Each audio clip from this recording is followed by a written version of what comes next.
Shalom, Israel. It's that time again. The ISUPK, under Commanding General Yahana, presents the Lord's 57th Annual Passover. That's right, the Lord's 57th Annual Passover, April 4th, 2026, in Houston, Texas. All Black, Hispanics, and Native Americans are commanded to observe the Lord's Passover. This will be the biggest Passover to date. You do not want to miss this. Fresh lamb, fresh wine, and bitter herbs as commanded by the Most High. Only $200 per person, ages 17 and up. The biggest event of the year. There is only one Passover, and it's under Commanding General Yahana. See you there, Israel. Shalom. Nobody else there to compare to. Train for war, men of war, and warlike apparel. Prefer our leaders, can't get between us. Watch where you stepping.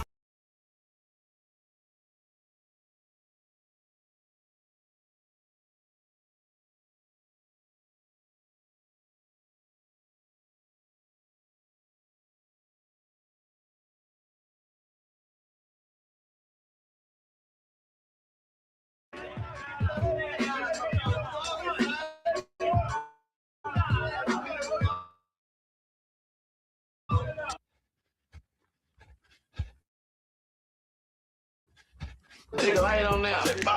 Some light. Put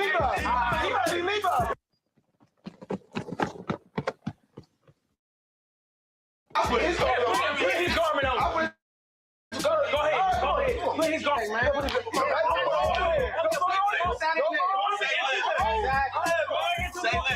There you go.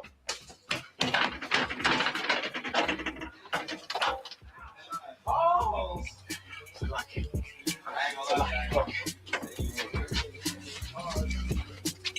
Are you good? Yeah. Hey, yo, the Passover is right around the corner.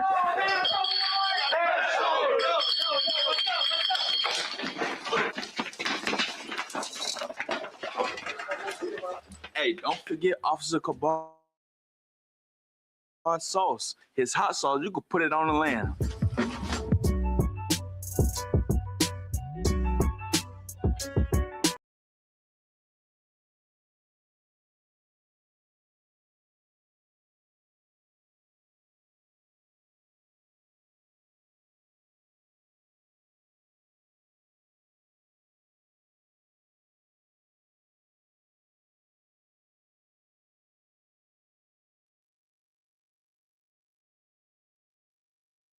What's up? You got a question?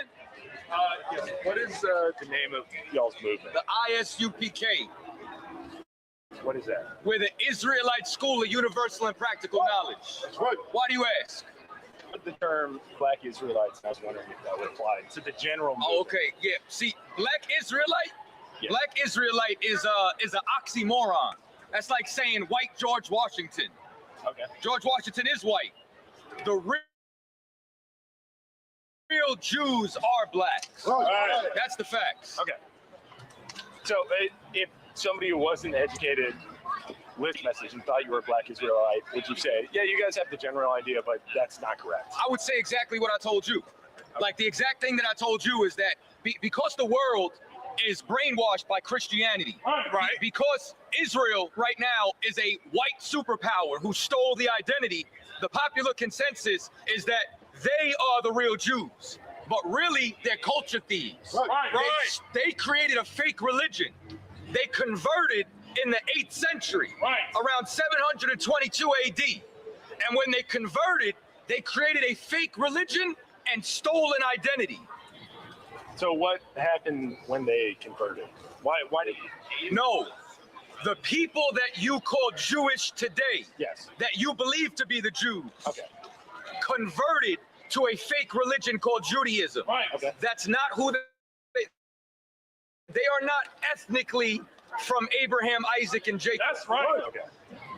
So how did you said Native American people, they're the actual descendants of Abraham. Correct. Correct. Would you say that's true in a spiritual sense or in a literal sense? No, in like spiritually, we're God's chosen people, and ethnically, bloodline. Okay. Like you can't, like if I asked you your nationality, what would you tell me? It's kind of a general white. Just generally white, right? Something along those lines. But you wouldn't tell me you're Chinese. And if you ate every meal with chopsticks, if you put on a chisu, Wouldn't make a difference. it wouldn't make a difference. Well, being a Jew is not a religion, it's a blood right. You know what I'm saying? Birthright. You have to be born from one of the 12 tribes of Israel in order to be a part of the nation of Israel. So you're literally a descendant. Literally descendants. And what they are is Jewish, or they're Israelis. Israeli, that means to be an inhabitant of the land. Okay. Jewish means of or pertaining to. We are ites. Ite means to be the son of, the descendant of.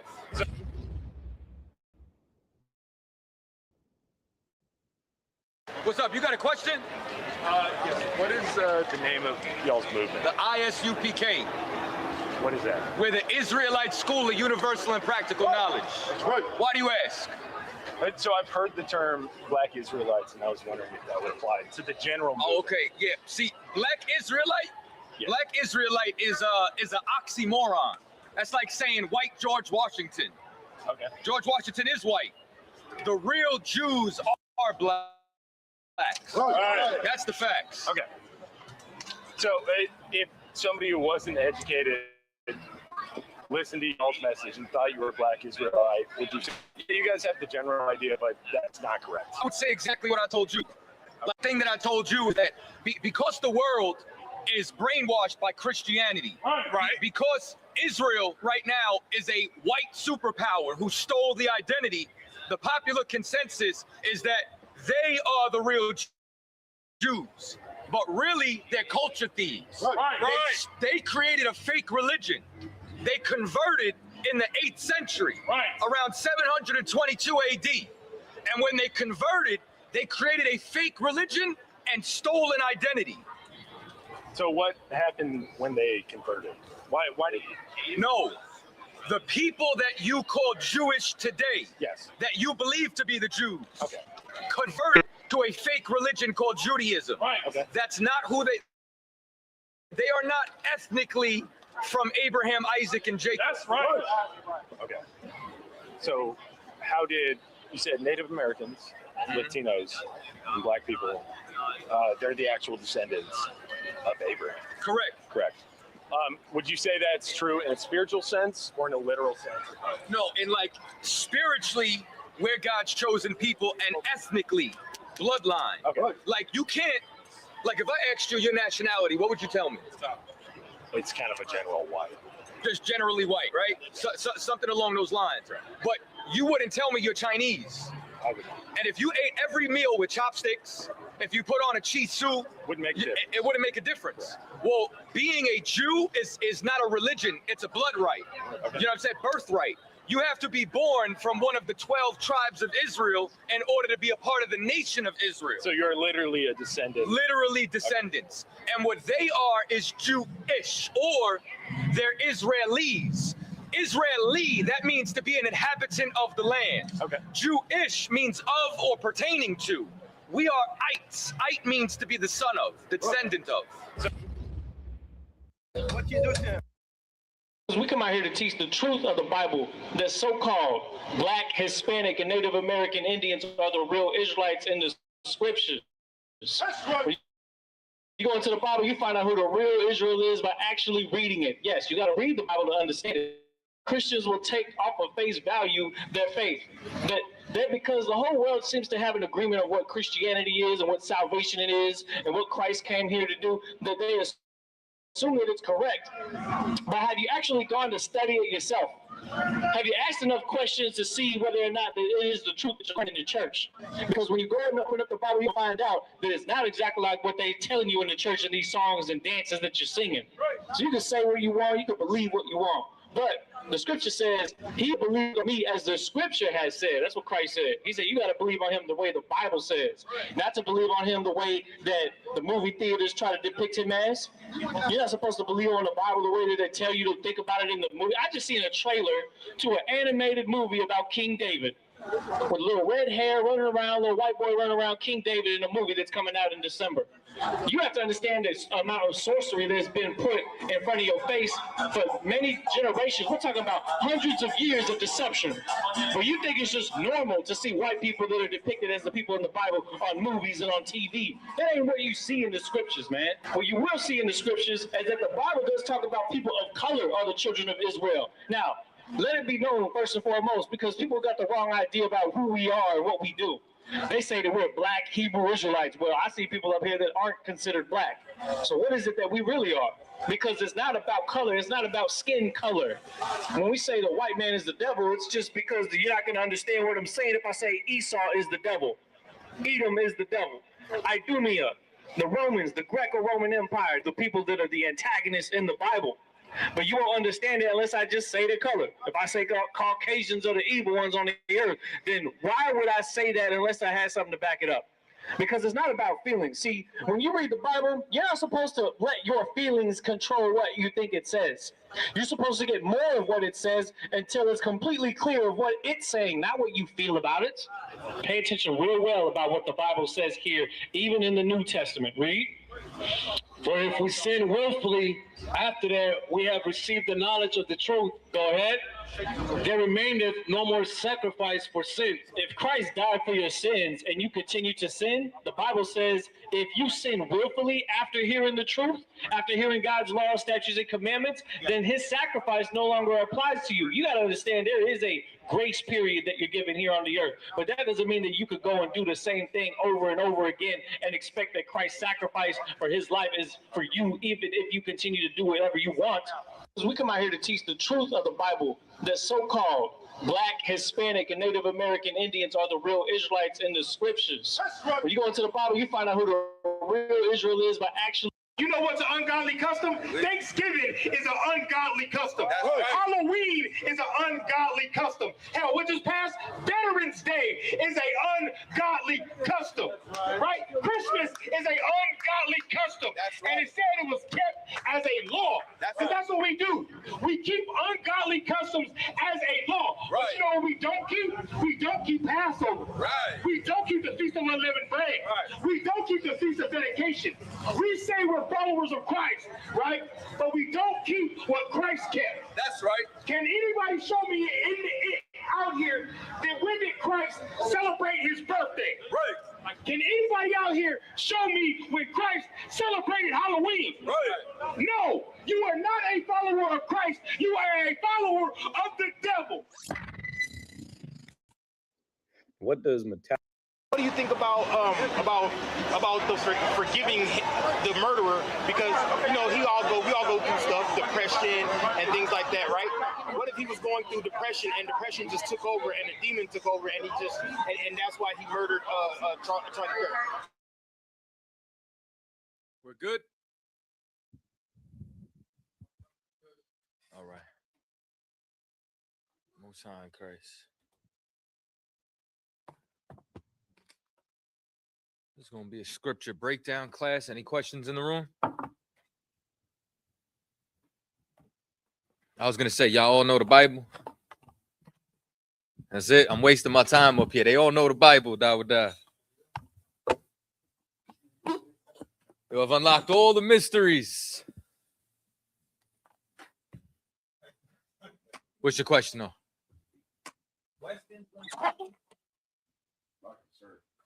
Have a breakdown and make sure you use the microphone. So in Slacky. Yeah, he raised his hand first. Good. So in 1 Corinthians 11:10, it says, "For this cause ought the woman to have power on her head because of the angels." Can I get like a breakdown on what that was meaning? Like read two verses up. Come on. This is the book of 1 Corinthians 11:8. For the woman is not of the woman, but the man, but the woman of the Read man. one verse up.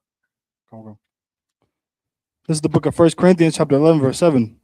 For a man indeed ought not to cover his head, for as much as he is. One more verse up.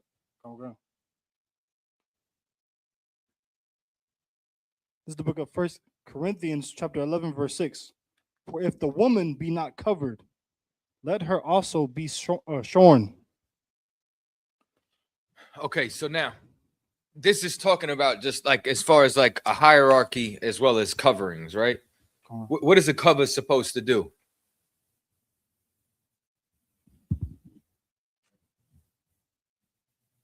I guess show like where your placement, I guess, or like Not so much. not so much. Protection. You know what I'm saying? That's protection, guidance, oversight, right? Because like the whole context of this. All right, let's just start at 3 and then we'll read down. This is the whole context to understand this whole chapter. Okay. Okay. This is the book of 1 Corinthians chapter 11, verse 3. But I would have you know that the head of every man is Christ, and the head of the woman is the man, and the head of Christ is God. You understand? This, I mean, one, this destroys Christians on, you know what I'm saying? Like, yeah, how is Christ the Most High when he has a head? Don't make no sense. This is also the hierarchy inside of Israel. Yes, we're a patriarchal society. All right. Read on. Go. Verse 4. Every man praying or prophesying, having his head covered, dishonoreth his head. You understand why? Because we were made in the image of the Most High, right? Who was made first? Man. So man is supposed to have what? Dominion, rulership, right? Keep going. Go. Verse 5. But every woman that prayeth or prophesieth with her head uncovered dishonoreth her head. You understand? Because here's the thing, right? Women have a head over them. You understand? It's damn near like covering your head is like a reminder, like, you know what I'm saying, that you have something over you. You have something that's supposed to guide you, something that's supposed to protect you. I was on some social media having a conversation with some people, and it comes up about like the double standard of men being able to have multiple partners and women can't. And I said, here you are arguing to sound like a man. I said, let me ask you something, right? I said, sis, would you respect me if I said, man, I wish I could experience childbirth? Like, how would you look at me? Like, would you look at me as if I had masculinity? You'd be like, yo, what the hell is wrong with you, man? I just wish I could feel him kicking just one time. You'd call me a hoe. You understand? You would challenge my manhood. Well, I got to challenge your womanhood if you want to be a man. Why are you out here trying to do what man? Listen, I'm not trying to do what women do. Women shouldn't try to do what I do. Like, there's certain double standards that have to exist because guess what? We're not the same. If we were the same, I wouldn't want you.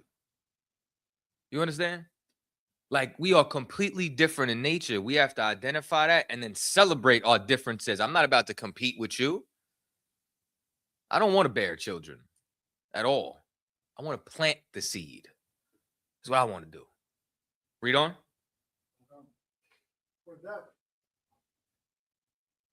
For that is even all one as if she were shaven. You understand? Because, okay, you've heard of male pattern baldness, right?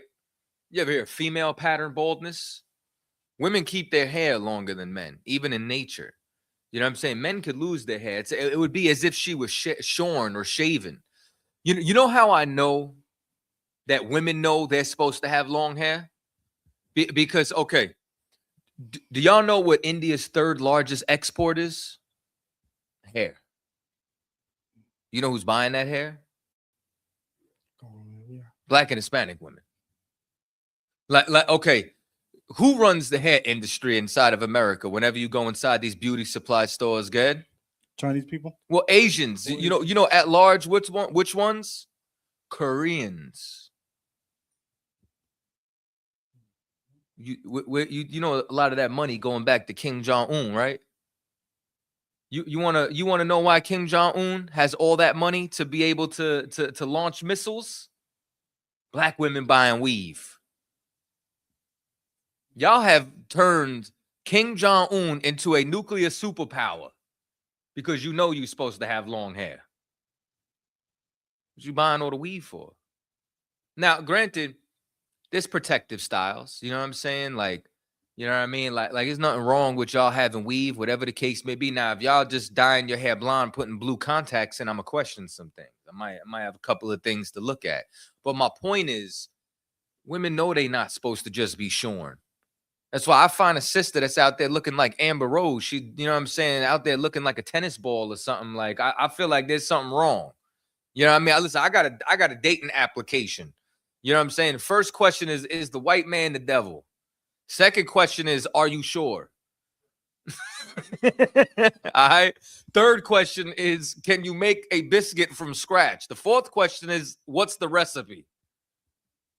Fifth question, have you done the big chop yet? They do. It's like this. What happens? Like sisters are their hair. Sisters are their hair, and sisters are their Instagram account. That's why every time they make a new Instagram account, they're born again. Every social media page they got is a different personality. I'm trying to tell y'all the truth. This is why they got a Finsta. Y'all know what a Finsta is? It's a fake Insta. It's where they can go be wild because it's not really their identity, and they can go be who they truly are because they're trying to save face on their regular one. I'm just trying to tell y'all what's happening in the world. I know. I understand. You know what I'm saying? That's who they really are. You know what I'm saying? So my point is that, what's up?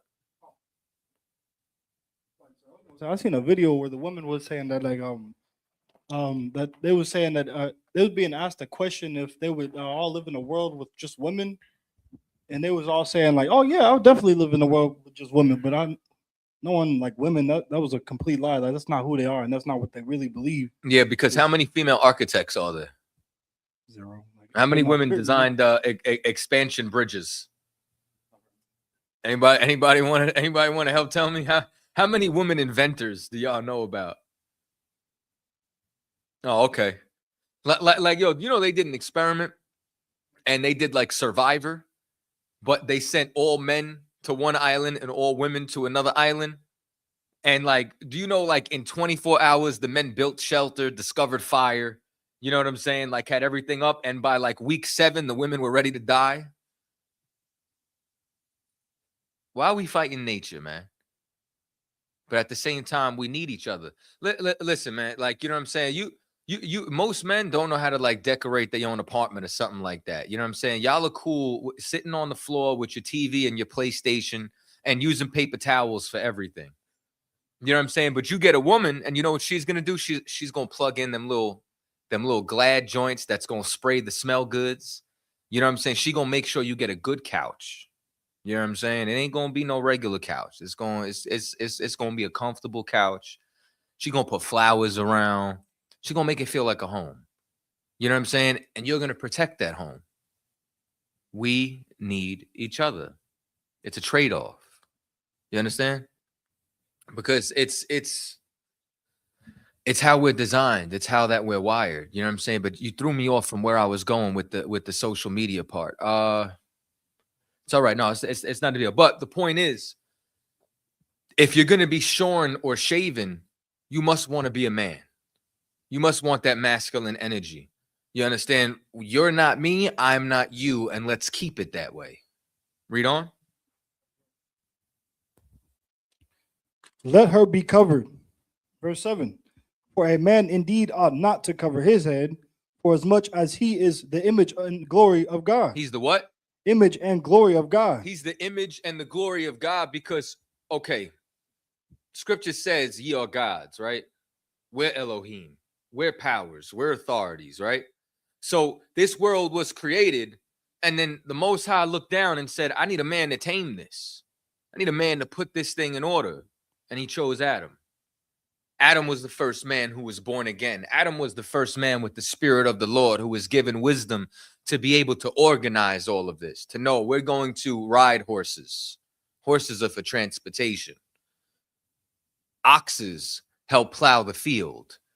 Pigs are not to be eaten. They're garbage disposals. You understand? This is the wisdom that the Lord gave them, that we weren't just hunter-gatherers, that we weren't just going to the ocean and finding a clamshell and you know what I'm saying, junking it open and seeing that the ball of mucus and thinking that that's a delicacy.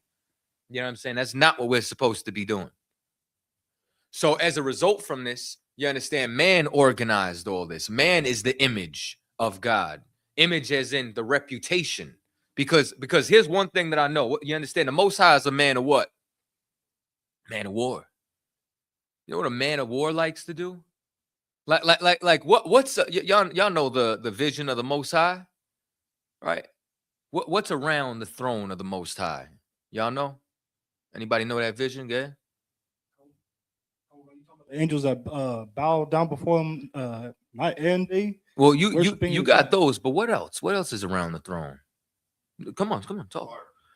Well, he's sitting damn near on a throne of fire that's screaming his name 24/7. Everything in heaven is saying Kodash, Kodash, Kodash, Shamka Yahweh.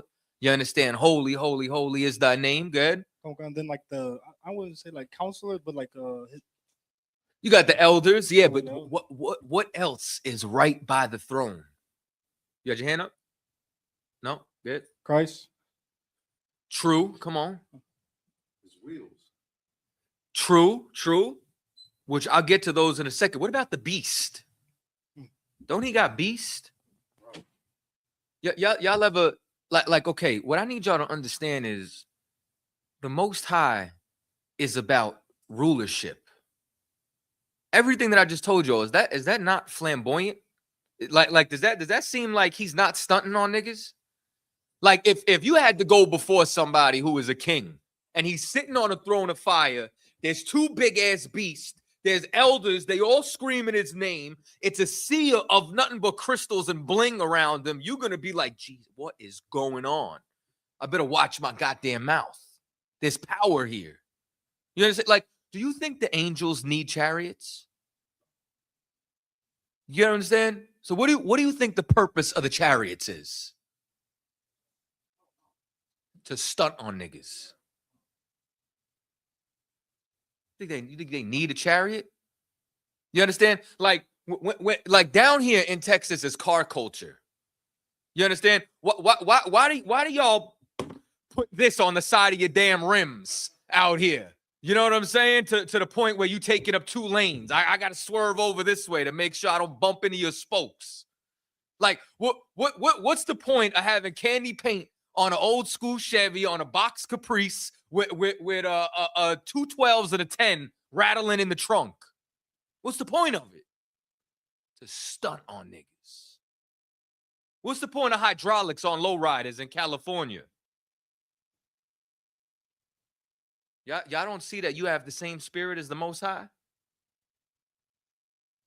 Y'all don't see that what this really is? It's about rulership. You know what I'm saying? This ain't like the Catholic priest that they just got a little button up and a collar and, you know, talking to you all meek and then ready to molest your children. You understand? The Most High is a man of war who sits on a throne of fire before a sea of crystal with beasts around. Why do you think Mike Tyson got a tiger?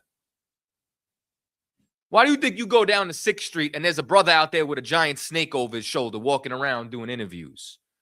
Why do you think that in every movie you see drug dealers who got some crazy dogs right next to him when he's sitting on his throne? You don't understand that our spirit, even on the left-hand side, is closer to the Most High than what the hell you see in these churches? Because you're the image of the Most High. Like what you think we just what y'all think we doing this for? What you think we lost our family for? Wives, children, jobs, apartments. You think we did this just out of the, you know, all the goodness of all our own hearts? I want to rule. I want to decide if white people drink water or not. That's what I want to do. I want to decide if an entire village of white people has clean water or if we're going to reroute this for the children of Israel. That's what I want to do. I want power. I want the ability to give mercy. I'm tired of receiving mercy. I want to be, you know what mercy is? Mercy is the ability to decide if somebody lives or dies. I want that power. Because when it's in our hands, we're going to do the right thing with it. So when you're reading this, you got to understand this is talking about, you understand the power and the might that a man is supposed to have. And guess what? And for women to recognize it. And guess what? And for us to recognize the power that Christ has. And then for us to recognize the power the Most High has. And give me 1 second. And for all that to be in order. And now think about this. If you break in the order, like, do you think Christ could have had all those gifts and all those abilities if he was disobeying the Lord? Nah. Do you think you're going to have gifts and abilities disobeying Christ? Sis, you think you're going to have any gifts and abilities disobeying your head? If you break the chain of command, you're breaking the entire power structure. And this is why we're all in shambles right now. What were you going to say, Capt?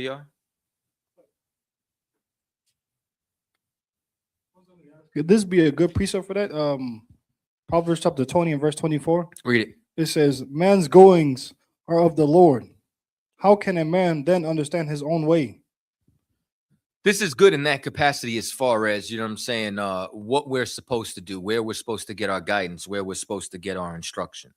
You know what I'm saying? But more so just towards the part of what your role is. The position that we're supposed to be able to assume and command from. Keep reading. Yep. No, in Corinthians.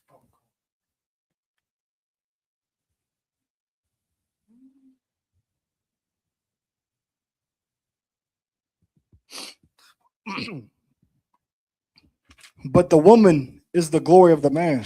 The what? The woman is the glory of the man. Man, you gotta realize that, man. Like, a woman is a man's glory. That's why, man, you ever you ever see, like, you know what I'm saying, like the joke about, you know what I mean, you bring your girl to the cookout and you know she's busted if your uncle don't go. I see you, nephew. Yeah, I want y'all to think about this, right? If you see a brother walk into the Passover, right, with 3 of his ribs on each arm, they all rode in the same car together. You know what I'm saying? And each one of them is better than the next. You're going to remember him forever. You're not even going to remember his woman's faces. You're going to remember him, though, because you're going to be like, how'd he get all 3 of them in order? How'd he get all 3? How'd they drive to the Passover and they ain't all kill each other? You see what I'm saying? What's up, young man? Our mom told me money is a devil because people kill for money like criminals. The love of money is the root of all evil. And you cannot love money more than God. Give him a hand, too, for being brave. Grab the mic, ask that question. You got a lot of courage, young man. So now, you know what I'm saying? Keep reading. Okay. Verse 8, for the man is not of the woman, but the woman of the man. You understand? You got to realize that. You understand? Like, we didn't come from the woman. You know what I'm saying? Woman came of the man. Who was created first? Adam. Then who came? And was she created of her own, or was she created from a piece of man? It's created from a piece of man. Keep going. Come on, go. Verse 9, neither was the man created for the woman, but the woman for the man. You understand? And this is why, like, you can't make your entire life about serving a woman. It don't work like that. You hustling backwards. You shooting yourself in the foot. You understand? A woman's supposed to be a helpmate onto you. A woman is either going to be an asset or a liability. She'll either be your greatest strength, give me 1 second, or your greatest weakness. It's just how it goes. Because greater men than you or I have fallen because of women. And you cannot give your strength onto a woman. It's going to weaken you. And you certainly cannot be weak in here, nor can you be in a position of rulership. Don't work like that. Who's ruling? You know what I'm saying? What Captain Chaataza say? Is that your camp or your girls' camp? You stepping in the ring with the world champ. Which one is it? What were you going to say, Capt? last night I actually watched the Great Gatsby, which is kind of crazy because like this man was like had a high statue above everybody, and then he just risked it all for a woman. Got killed over a woman. Yeah. Yeah, just like Adam, just like Solomon, just like David. Like, there's a reason why Christ didn't take a woman. You understand? Because he knew last time he would say he failed because of women. Like a woman, like I said, can be your greatest asset or your greatest liability. Which one is it going to be? You understand? So make sure that you choose wisely. Read on. Who got it?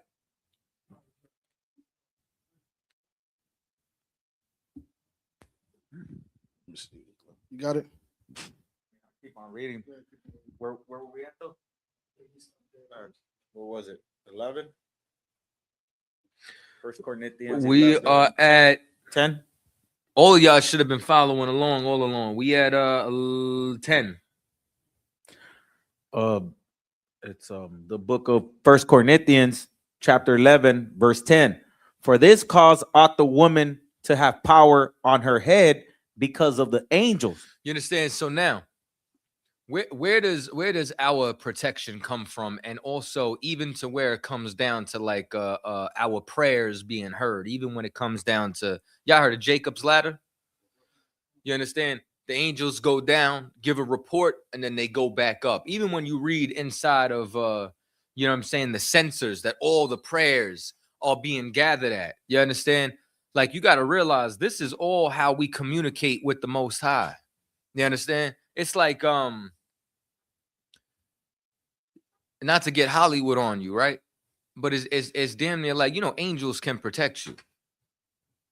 Like, they try to call it guardian angels. All that got to do with the Lord. The Lord is either going to send somebody to protect you or send somebody to break your damn leg in judgment, whatever the case may be. You understand? So when it's talking about for this cause ought the woman to have power on her head because of the angels, this is talking about her covering. This is talking about her communication. This is talking about her protection. Because when angels are over you, what do you have? Protection. Give the young man a hand. You understand? So this is talking about us being directly and obedient, our communication with the Most High, our protection, and our hierarchy. Y'all understand? Y'all need more on this? Any other questions? What's the question online?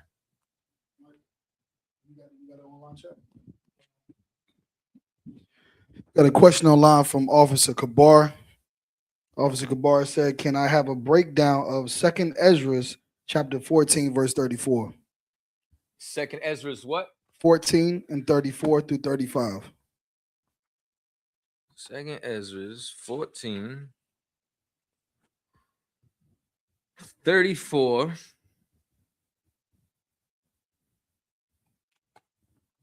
All right. Who got it? It's the book of 2nd Ezra, chapter 14, verse 34. Therefore, if so be that ye will subdue your own understanding and reform your hearts, ye shall be kept alive, and after death ye shall obtain mercy. You understand? So the first thing that we have to do is everybody here has to change their life. You understand? Like when it says subdue your own understanding, how was all of us living before we were in the truth? With your own understanding. You understand? Did any of y'all have a dietary law before the truth? What'd you eat? Whatever they put in front of your face. And then it turns into whatever lust you wanted. Whether it's squid, octopus, you understand, all the abominations of the ocean, all that. Any of y'all have a law against getting high? You understand? Any of y'all have a law against who you would have slept with? You know who humps anything? A dog. Dog will hump the edge of that couch right there. You did your own understanding. You got to subdue your own understanding. And then what do you have to replace your own understanding with? The instruction of the Most High. You got to reform your mind. And then when we reform our mind, we stop being destroyed by our own devices. Once we stop being destroyed by our own devices, now you understand when it comes time for the Lord to judge us, we can receive his mercy. Because when we die, we're all going before that throne. And you know what we're going to have? A day in court based upon all of our actions. Read on. Verse 35. For after death shall the judgment come. Shall the what come? Shall the judgment come. Shall the what come? Shall the judgment come. Judgment comes. Who wants to tell me where judgment happens? Under the sun. What's under the sun? The earth is under the sun. This is where judgment takes place. The Lord judges you and then you get sent right back to earth, which is why, finish it. When ye shall live again. When we shall what? Live again. This ain't none of our first rodeo. We all here. We've all been judged and sentenced right back to earth. Some of us are better off than others. Go ahead.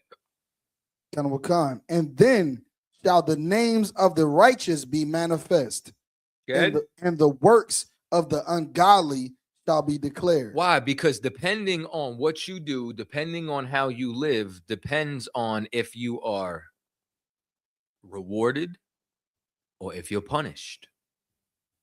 That's what judgment is.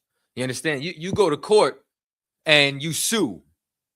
You can be rewarded with the money for getting sued. And guess what? And the person who's wrong can be unjust, can receive the penalty of paying.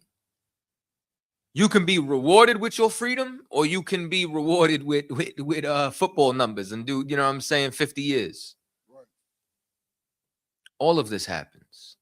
All of this matters. Based, and it's all codependent on your actions. You understand? So this is a precept for what the world calls reincarnation, or what the Bible calls regeneration or resurrection. We all resurrect. We all regenerate in this earth. Every single one of us. It's just the cycle. All right. Any other questions in the room? Okay.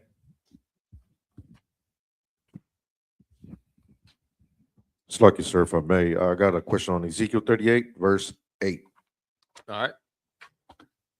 After many days thou shalt be visited. In the latter years thou shalt come into the land that is brought back from the sword. Ezekiel what? 38 and what? Verse 8, sir. All right. And is gathered out of many people against the mountains of Israel, which have been always waste. But it is brought forth out of the nations, and they shall dwell safely, all of them. Okay. Salakia, I was going down. Mm-hmm. Well, it's kind of long, sir. Verse 9, thou shalt ascend and come like a storm. Thou shalt be like a cloud to cover the land. Thou and all thy bands and many people with thee. Verse 10, thus saith the Lord God, it shall also come to pass in that same time shall things come into thy mind, and thou shalt think an evil thought. So I need a breakdown on that. Up to where? Up to 10 with the evil thought. What is that, sir? Well, you see, okay, you got to keep reading. You see at the end of 10? See that colon? That means it's a continued thought. Come on, sir. So you got to read into the next verse to understand what the evil thought is.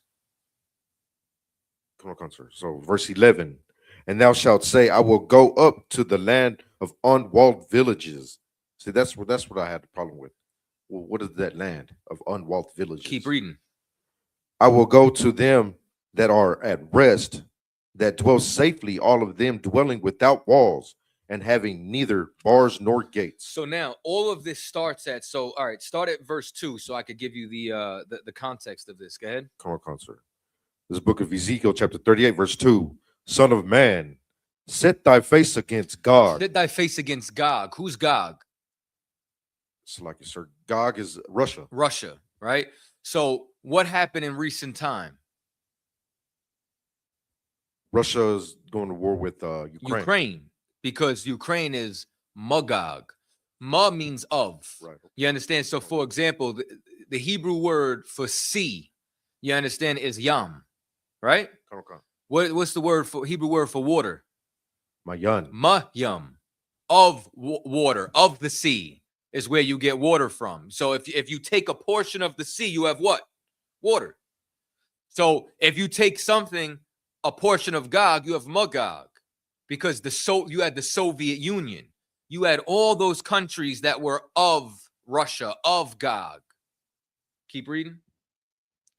The land of Magog, the chief prince of Meshech and Tubal, and prophesy against him. So now, okay, keep reading. Verse 3, and say, thus saith the Lord God, behold, I am against thee, O Gog, the chief prince of Meshech and Tubal. Good. Verse 4, and I will turn thee back and put hooks into thy jaws. So what happened, right? The Soviet Union fell, right? Everybody thought Russia was out. Then the Lord put the hooks inside Russia's mouth and is pulling them back into the fight. And then they go into Magog. This is all the prophecy of what's happening right now. This chapter you're watching on CNN today. Keep reading. And I will bring thee forth, and all thine army, horses and horsemen, all of them clothed with all sorts of armor, even a great company with bucklers and shields, all of them handling swords. And what's been going on? They've been getting all their military together. They've been making war. They're giving intel on all the moves that America's making to Iran, all that, because this is all gearing up towards the Third World War. Go ahead. Verse 5, Persia, Ethiopia, all of them with shield and helmet. And now you see 14 countries got into this war. You know, like Persia was over there by Iraq and Iran. You know what I'm saying? Libya and what do you call it? Ethiopia is over there in Africa. All these nations are getting involved right now. Go ahead. Verse 6, Gomer and all his bands, the house of Togarma of the north quarters, and all his bands, and many people with thee. Gomer is France, and Gomer's getting ready to switch side. You didn't hear that when they were getting ready to go invade Greenland, France was sending troops over there to defend it from American occupation. All of this, like we're literally walking on the pages of the Bible. Read on. Verse 7, be thou prepared, and prepare for thyself, thou and all thy company that are assembled unto thee, and be thou a guard unto them. You understand? So now this is saying all of these nations all preparing for war. Now, when it talks about the unwalled, what do walls do? They protect, sir. They protect. Why was Russia able to go into Ukraine? Because they were unprotected, sir. They were unwalled. Because you know what the wall is today? NATO. Right. Was Ukraine a part of NATO? Nah. So what was Russia able to do? So Russia's going to go into these other unwalled places. That's why Russia's in Africa. Russia's in the Middle East. That's why there's been proxy wars going on between these areas, because it's talking about then they're going to go to all these unwalled areas, all these places that doesn't have America, Britain, and France's protection and NATO's protection. They're going to descend upon them until eventually everybody's brought into this. That's what's happening. We're living this. That's what's happening. Good on that?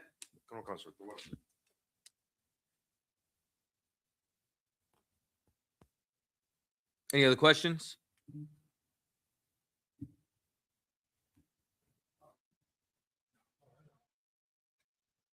Good.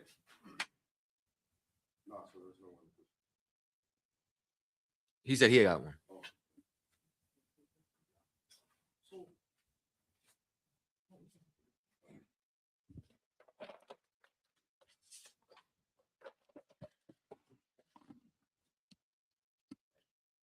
You remember when Jacob fought the angel? My question was he awake or was he asleep? No, it was he was asleep. Okay. Because I had asked Captain, y'all just like he said he had to ask the general because he couldn't find it. He was looking for like the scripture where it was saying General said that that battle happened in his mind, happened in his dream. Come on. Okay. Shalom. Says, any other questions? That's it. All right. Told you, y'all know the Bible.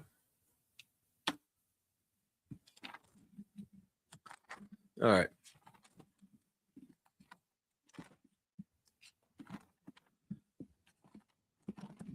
I want to ask y'all a couple of questions. And then I got a lesson we can get into. But a couple of things, right? One, give me a precept for you're the seed of your father. We teach that, right? Y'all don't know where to go?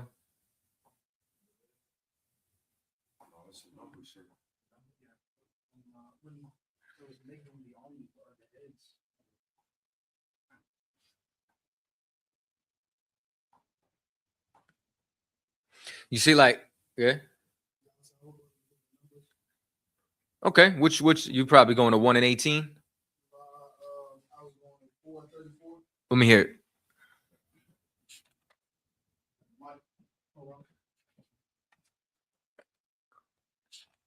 Numbers chapter 4.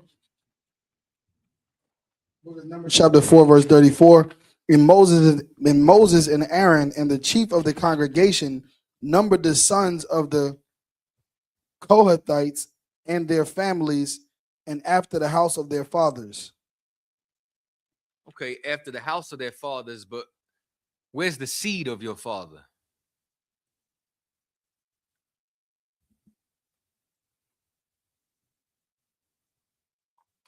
Just that verbiage alone, I only can think about where it said we be Abraham's seed. Yeah, but they say that that's Christ.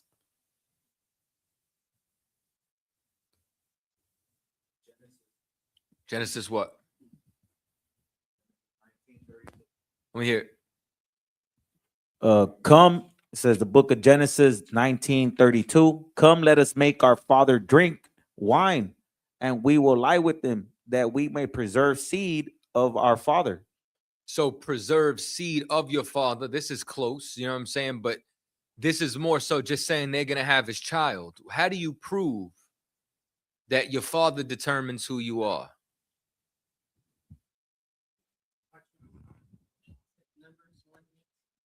This is a good place to go, but let's read it. And I just want y'all to see something. I'm trying to show y'all something very specific, because when we battle for God so loved the world, what word are we battling?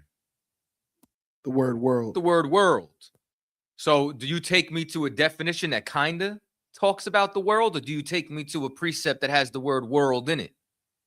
One that has the word world in it. So read Numbers 1 and 18. This is the book of Numbers chapter 1, verse 18. And they assembled all the congregation together on the first day of the second month. And they declared their pedigrees after their families by the house of their fathers, according to the number of the names from 20 years old and upward by their polls. So this is good. This is in the ballpark, but where does it mention seed?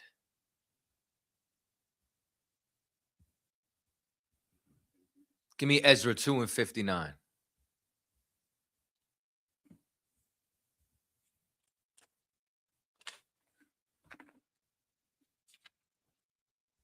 It's the book of Ezra, chapter 2, verse 59. And these were they which went up from Tamela, Taharsa, Cherub, Adon, and Immer, but they could not shew their father's house and their seed, whether they were of Israel. So now, you see the difference? So for those of you to know, right, when they were trying to find out who was supposed to be a part of the priesthood, and if you didn't have a way to provide proof of your registry and your lineage, even if they knew you, you were kicked out the priesthood. Because you needed to prove that you were the seed of your father to be able to have that position. Y'all need that at your fingertips. You understand? Like what if y'all were at camp and you on the mic and then you said you the seed of your father, you know what I'm saying? Like, okay, there's a reason why they call us defenders of the faith. How y'all gonna defend the faith if you don't have that precept? You guys have to be prepared on everything it is that we teach.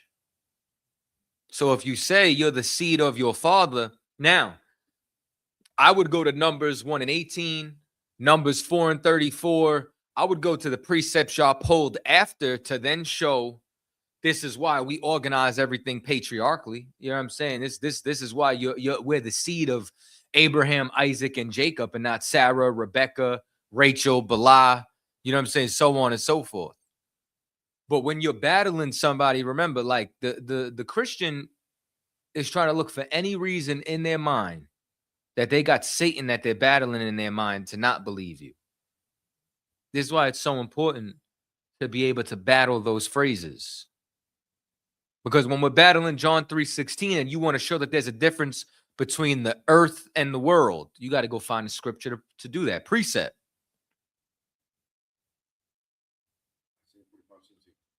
That's that the world is for Israel. How do you prove that there's a difference between the world and the earth? Hebrews 11:3. That's that there's many worlds. Oh, is it? Okay, maybe it's Psalms 90:2. Kind of on concept. Y'all need that at y'all fingertips, man.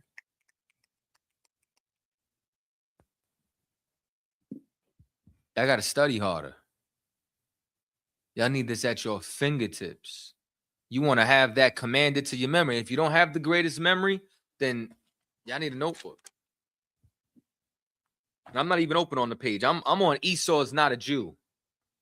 That's the page I'm on. Where y'all at? You guys got to be able to command that. You know what I'm saying? That's why I'm very glad you got a notebook and a pen. You know what I'm saying? Where's your notebook and your pen? Is it a problem? Y'all got to professionalize yourself. Listen, when I came into truth, I brought a backpack to class. I was taught to bring a backpack to class. I had a compact Zondervan. I had a Babylon of Timbuktu. I had a KJV, and I had an Apocrypha, a notebook, and a pen. Every class. Every single class. Like this notebook ain't right itself. You know what I'm saying? Like this ain't magic. This ain't Harry Potter. You cast a spell and they're just taking notes for you. You got to study to show yourself approved. Like what I need y'all to understand is this is a profession. This is not a gentleman's club. This is not a sisters club. This is not a, you know what I'm saying? Whatever y'all want to call it. Every single one of y'all that is striving to be officers, captains, generals, you know what I'm saying, inside of this body, this is an absolute profession. So as a result, you want to professionalize yourself. You want to take good notes. Two things I was always told. One is take good notes and everything is spiritual. Everything. You know what I'm saying? Like, and you got to be able to lock in with that. This is how you learn. This is how you lock in. If you want to take the notes on the phone, fine. Me personally, I prefer to write stuff down. I personally remember it better. You know what I mean? I think everything's always better analog than digital. You know what I'm saying? Promise you. So it's like y'all got to be able to lock in and y'all take your time. Like, you know what I'm saying? Like you see them books that's on that shelf back there? That didn't happen overnight. Happened acquired over time. And eventually I upgraded the Zondervan. Eventually I got this book. I got that book. I got this book. Kept a highlighter with me, a pen, so on and so forth. Multiple different Bibles. You know what I'm saying? Study Bibles, archaeology books. You know what I'm saying? So on and so forth. You guys got to know this. You can't just be along for the ride. Give me Revelations 3:16.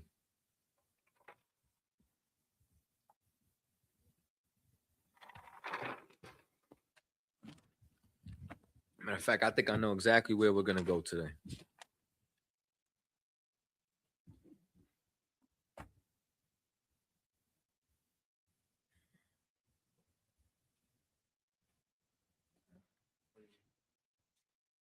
Read it when you got it.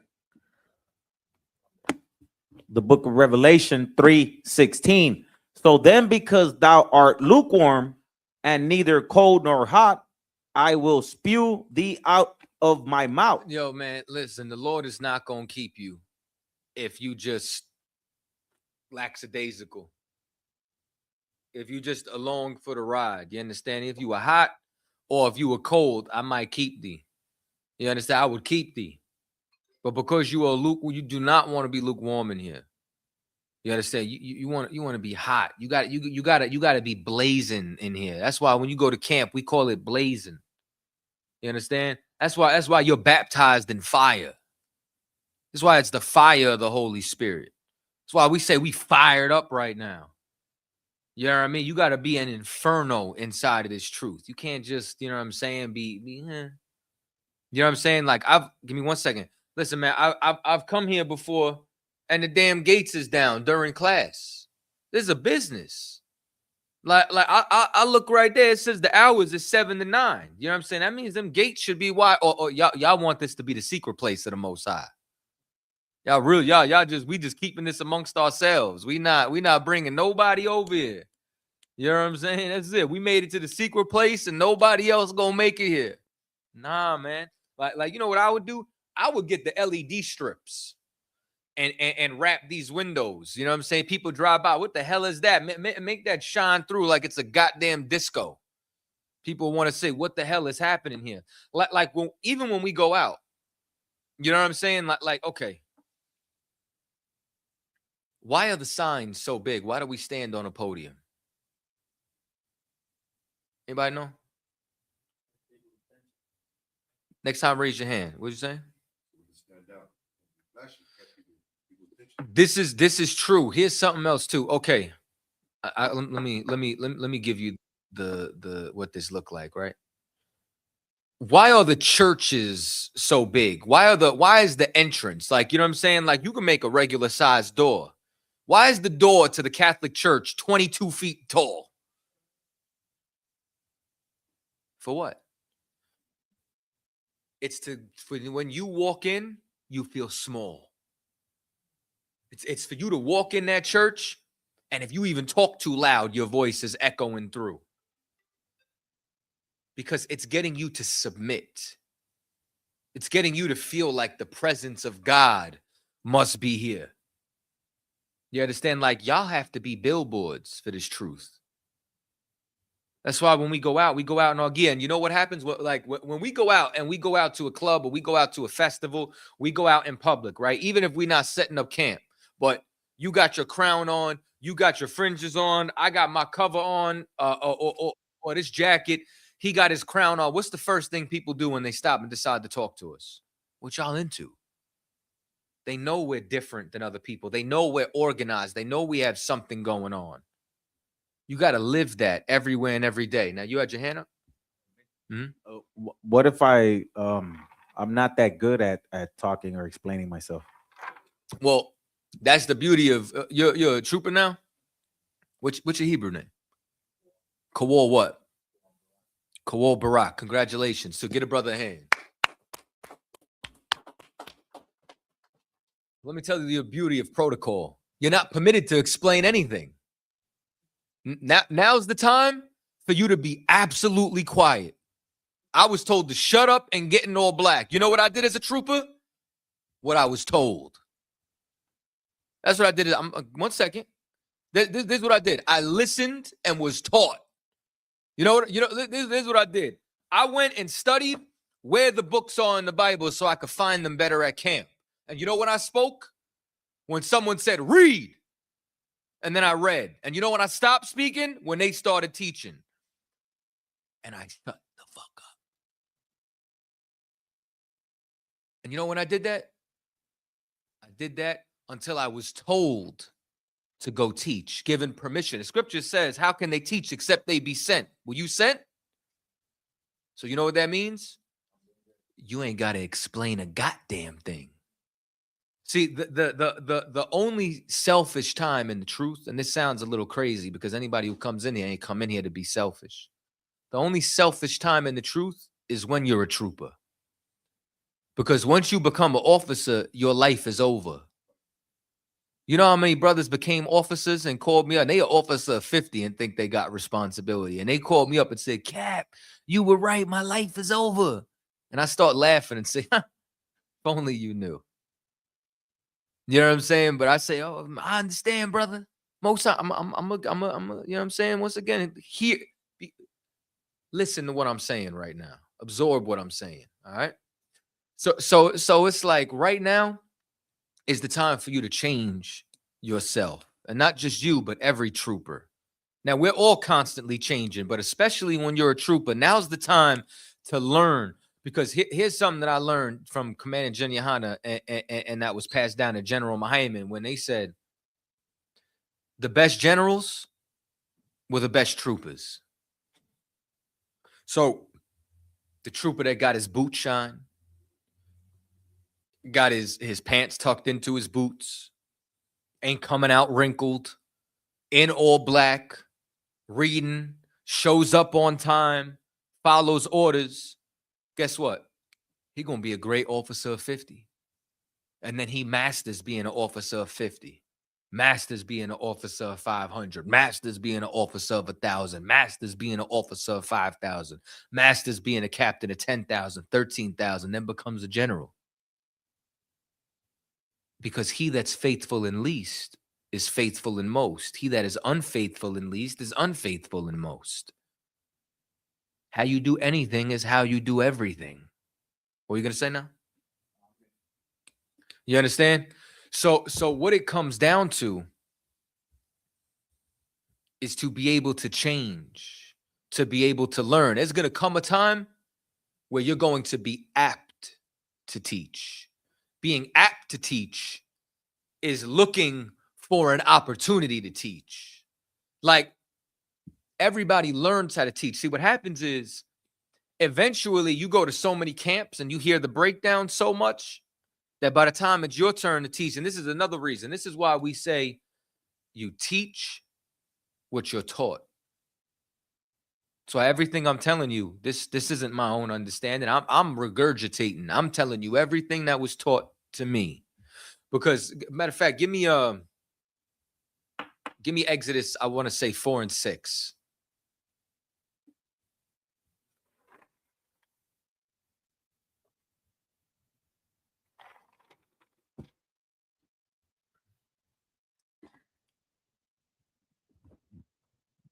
The book of Exodus, chapter 4, verse 6. And the Lord said, furthermore unto him, put now thine hand into thy bosom. And he put his hand into his bosom. Could drop down to 12. Go to 12. Please. Verse 12. Now therefore go, and I will be with thy mouth, and teach thee what thou shalt say. You understand? Did Moses just use his own words, or the Lord said, I'm going to teach you what should be said? Go ahead. Verse 13. And he said, O my Lord, send, I pray thee, by the hand of him who thou wilt send. Good. And the anger of the Lord was kindled against Moses. And he said, is not Aaron the Levite thy brother? So meaning the Most High is talking to Moses and he just keep making excuses. A man of war does not want to hear excuses from his subordinate. You understand? Like this. Matter of fact, you know what we need? Who's caretaker? We need a sign framed. One there that says no excuses. No excuses got to be up on these walls right here, because that's what's up on the wall in headquarters. And another thing, and another one, don't be sure, make sure. Put that up on the wall. All right. You know, you're not just sure of something. You call and you find out. You ask questions. Don't be sure, make sure. You do that, you're not going to make no mistakes. And no excuses. Moses was given excuses. So now the Lord's fed up. He's like, all right, isn't Aaron your brother? Go ahead.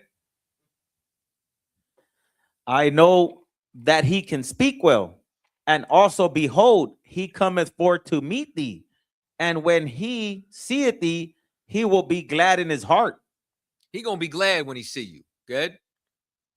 And thou shalt speak unto him and put words in his mouth, and I will be with thy mouth and with his mouth, and will teach you what ye shall do. The Most High told Moses what to say. Did Aaron just say what he wanted? Aaron said what Moses told him. That's how this thing works. I say whatever my captain told me or my general. You understand? That's it. I don't teach nothing outside of that. We don't disagree. I'm trying to tell y'all, man. I'm at the phase and the point in my life. Commander General Yohana tell me that the sky is purple. I'm gonna tell y'all you don't know what blue is. You've been deceived. The white man lied about that too. That's it. That's how this thing works. That's how this thing moves. Read on. This 15. And thou shalt speak unto him and put words in his mouth, and I will be with thy mouth and with his mouth, and will teach you what ye shall do. And he shall be thy spokesman unto the people, and he shall be even, and he shall, Salakia, and he shall be, even he shall be to thee instead of a mouth, and thou shalt be to him instead of God. So now, if Aaron wants to know what God thinks, who does he go to? Goes to Moses. The people are going to Aaron instead of your mouth. Aaron's going to you instead of God. Moses goes to God. Isn't that how rank works? Isn't how this thing happens? I'm not sitting down here having any new revelations. I'm not acting like God talking to me. God over here talking to the men above me. The truth don't change. That's why whatever I teach you, it's what I was taught. All of this comes from the oracles of God. That's it. So there's going to come a time where you're going to learn enough of the oracles of God that you're going to know what to say. And it just takes time. You know what I'm saying? All of this takes time, man. Like, what you got to realize is Captain Zaryak, the reason why Captain Zaryak knows all them scriptures is because he didn't just go to one mandatory class. He drove from Jersey to Philly every week. He would be there for Philly class Monday and then stay for Commander General Yohana's radio show. Then he would come to class every day of the week, then go to camp on Saturday. Got to a point where they kicked him out of Philly. They said, stop coming here. You got to build your own city. You know what I'm saying? Then he started building his own city. Then you know what happened? We went to class every Tuesday. We did class every Thursday. And then we did a radio show every Thursday. And then we went to camp on Saturday. You sit down, you do enough classes, you do enough radio shows. Is it like y'all saw that video where we battled the Catholics? Y'all think that just came overnight? Listen, even when we go to study, you go ask Officer Malakwath and Officer Gabawar about when they came over to Captain Zaryak's crib in Jersey, because you know what I'm saying? Like, this is what y'all don't know. When we got battles, I go to his house. Then while we there, we open up the computer. We made an entire slideshow. And leading up to that slideshow, we make a Google Drive doc. I'm one color, he's another. And we just adding information every day. Then we sit down and then we organize it. Then we made one slideshow for offense and one slideshow for defense. And we knew he had the opening round. And depending how he came out, depended on which one we went on. You understand everything he said? We said he was going to say? You think that was us? That was the Lord. And you know what that came from? Studying to show thyself approved. Go, cousin. I want y'all, when this class is over, to call Officer Malakwath and be like, and ask him what happened. There wasn't a damn thing we talked about he didn't say and we didn't have an answer for. You know what I'm saying? Even when it come down to the slides, like, first thing, milk kills everybody. Like, even if y'all go back to when Cap first battled Polite before he went under the jail in 2013, when we rented that spot out, it was milk that killed him. Ain't none of these cats really that deep. But the point is, you want the Lord to be with you, you got to train. You want the Lord to be with you, you got to go out there with what you trained with. It's like it's like David went and fought Goliath, right? Did he fight Goliath with armor and a sword? Y'all know Saul tried to give him his armor. What David say? I haven't proved these. I haven't tested them. Y'all ever see somebody actually use the type of slingshot that David used, like on TikTok or something? That boy had a switch. You know what I'm saying? I'm trying to tell you. You know what I mean? Like you got to see how crazy, how far them joints go. You get hit with one of them, bro, you through. But he trained with that. Every single one of y'all, throughout every time a scripture's pulled, every time y'all teach, every time you go out to camp, every time you do a class, you just training. You just sharpening. You know what I'm saying? It's like I gotta go to a damn movie to tell y'all. You know what I'm saying? Like y'all think that what we doing is like Daniel-san. When he was like, paint whole house, Daniel-san. No, like this. Wax on, wax off, Daniel-san. Now, Daniel-san all mad because he don't understand the reason why he doing this. Why am I doing these big and small circles? Why am I doing it like this? Then he come at him, start attacking him. Show me wax on, wax off. He blocking every punch. Oh, there's a method to the madness here. So if you don't understand why we telling you wax the damn car, you will one day. Why are we telling you be quiet until you pass your officer's test? Put on all black, XYZ. All of this is molding you. All of this is wax on, wax off. And then there's going to come a time where this is going to become universal and practical knowledge for you. Just like the Hebrew. The Hebrew be sounding intimidating. You know what I'm saying? Think about the first time a brother said the salute to you. Yahweh Shem Yahshua Barakatah. And y'all were like, Shalom, brother. You know what I'm saying? Before you know it, you now it's like Shakatha. It was Shakatha. Just be rolling out. It starts off Khan Adawan Khan. It turns into Kadawan Khan. Becomes second nature. It's training. It's the spiritual gym. It's the mental gym. You understand? Ain't nobody just go in there and just be putting 3-4 plates up.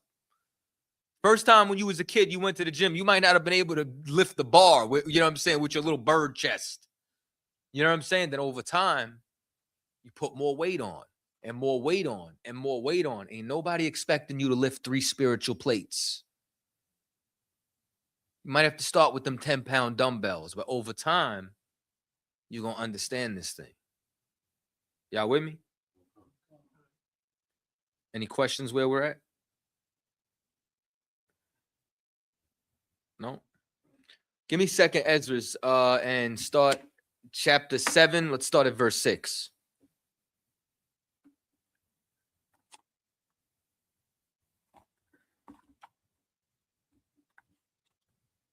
The book of 2nd Esdras, chapter 7, verse 6. There is also another thing. A city is builded and set upon a broad field, and is full of all good things. Good. The entrance thereof is narrow and is set in a dangerous place to fall, like as if there were a fire on the right hand and on the left a deep water.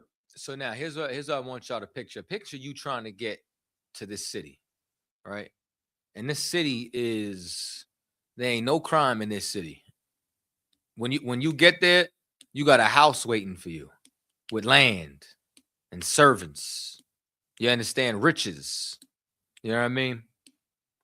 But the journey there is a very, very, very dangerous path. On one side, there's a deep water. How long y'all think you could tread water before you get swallowed up by them waves? On the other side is a deep flame. How many of y'all are gonna survive falling in a damn volcano? Nobody. You know what I mean? Very painful. This is the path to the kingdom of heaven. You could slip so easily off of this path. Do you understand? Everything is trying to rip this thing away from you. Your family's trying to rip this thing away from you. Your job, your own lust, your desires, so on and so forth. Everything is trying to get you to abandon this. Everything is trying to get you to not understand this mission. Everything is trying to get you to love this world, to love this society. But we have our own, which is great. But the journey to get there is not easy. Good. Verse 8, and one only path between them both, even between the fire and the water, so small that there could but one man go there at once. Narrow is the path to life. Wide is the gate to destruction. That's why there's so many people in the church. You understand? That's why this room ain't packed wall to wall right now.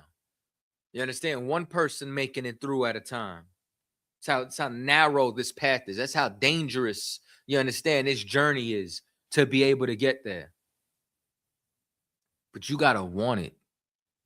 You got to really believe that at the end of this path, you understand, is all of that glory that the Lord promised us.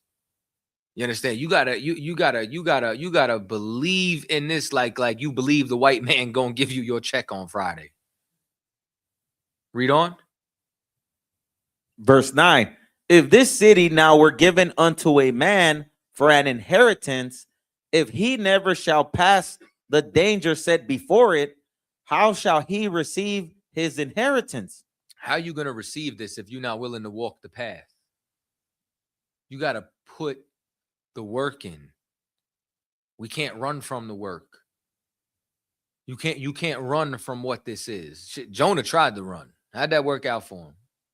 Yeah, it didn't work out too well for him. You know what I mean? Like, and I was literally teaching on this last night, and you know what I'm saying? I was explaining heaven and hell. And I went to Jonah where it says, I cried from out the belly of hell. I want y'all to really think about this. If you were to get swallowed, let's just say it says giant fish. Let's just say it was a whale or something like that. I want y'all to understand there's no electricity in there. You got no light. You think you just in there comfortable like this? You floating and God knows what. Every time the fish move, you swaying back and forth. You can't get your bearing. You in an air pocket. It probably stinks like high hell. You know what I'm saying? It probably stinks like when you open up a can of sardines. You know what I'm saying? But just everywhere. It's hot, steamy. You think you got a dehumidifier? That's what y'all think? The fish is swimming. You got what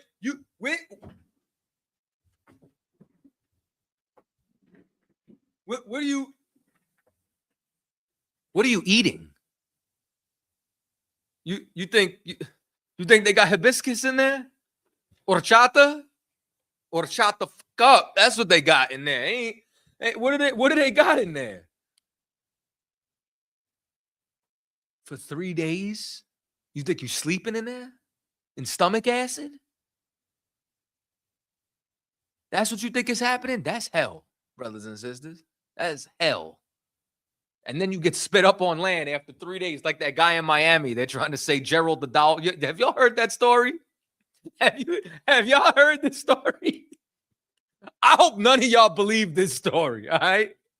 They saying that there's this man they found washed up on the shore, all sunburnt. Like, you know what I'm saying? He was spit up on the shores of Miami with the dolphin. Listen, he said he got kidnapped by dolphins and was in an air bubble for 3 days underwater. And because he's an aerospace designer, they had him build a city. He was missing for 3 days, and then they spit him up on land. Said there was all deep sea particles in his lungs, and he had advanced schematics. And there was a foreman called Gerald, the dolphin. You know what I'm saying? Who forced him to build this? Y'all, I think some people don't need the internet. Some people need to be restricted. Good. So you cannot not want to be an officer, right? I sure as hell wouldn't want to be no career trooper. I mean, listen, if that's your ambition, but you know what I would be afraid of? Am I being lukewarm? Like, I understand the Lord don't need me. I understand I could be replaced. I'm expendable. I'm nothing. The Lord, I'm flesh. The Lord don't have to argue with me. He don't got to contend with me. Why would I? Okay, do you know how many people don't even make it in this room? But you're in this room. If you went anywhere else in the world, you wouldn't just want to stay in one position. You'd want to climb. Why wouldn't you want to climb for the Lord? I would be afraid that the Lord would spew me out his mouth. I would be afraid, you understand, that I would not make it, because the scripture says, make thine election sure. Like we just read, if you don't walk the path, how do you make it to the inheritance? That's like, to me, that's like walking down the path and just having a seat. Thinking somebody gonna come through and pick you up and carry you there or something. You know what I'm saying? Like I don't want to be no, and it's not even about the title. I'd do this if my title was janitor. You know what I'm saying? Like I don't, it's not about the title. It's about knowing that this is really for our kingdom. It's about knowing this is really for our people. It's about knowing we actually have a king who's going to rule this planet. Like, listen, I don't know about y'all. The way we have counsel, and I've been sitting in the room and I've sat at the foot of the generals, I want to be in Yahushua council. I'll be right in the back of that room. I don't care how close or far I am. I want to be in the room. I want to hear him speak. I want to know what's going on. I want to be a part of this government. I don't think that's gonna happen as a career trooper. Why should he even know my name? You know what I'm saying? Like this is how I look at it. Moses split the Red Sea. He was able to take his staff, throw it on the floor, and it would turn into a serpent. He would take his hand. We read that in 4 and 6. Put it in. It would come out leprous as snow. Put it in. It would turn back. Like the Lord said, I talk to you directly. You're going to be a God unto these people instead of me. Then he's going to be a mouth instead of you. Like, he didn't make it into the promised land. He died overlooking it on the top of Mount Moab near Nebo. Who the hell am I then? What the hell do I got to do to make it there? Because the Lord said he don't need it. The Lord said he could raise up stones to say they're the seed of Abraham. So why would I not want to have a resume filled with all works for them to say, nah, let's keep them around? I mean, I don't want to gamble with my life. You know what I'm saying? And at the same time, you think, you know how many people have told me I'm in a cult? You know how many videos I'm in, memes that were made of me getting dragged all over the internet, viral videos? You know how many, do you want me to read the death threats that I have in my inbox right now from going viral every week on Instagram? You want to talk about when I came in the truth and I slept in my car, never missed a class, the apartments I lost, wives I lost, the time where I didn't know where my son was? You want to talk about all the pain and sacrifice? And this is just little old me. Never mind what General Muhammad's sacrifice, Commander Jenny sacrifice. Never mind what our King Yahushua sacrifice. You mean to tell me all this is going to be for nothing? If and not to say that it's you, but if anybody, you know what I'm saying, if that's the ambition that they have in the truth, Lord be with you. Because troopers are a dime a dozen. It's a very honorable rank. I've seen a lot of people with Hebrew names go. I don't care who goes. I care who stays. You know what I'm saying? I don't even see somebody like you know, like y'all be so friendly when just anybody with a pulse walks through the door. That's beautiful. I don't even see you until you in all black. I'm not even taking you serious. I don't even remember what your names are. You just Ak.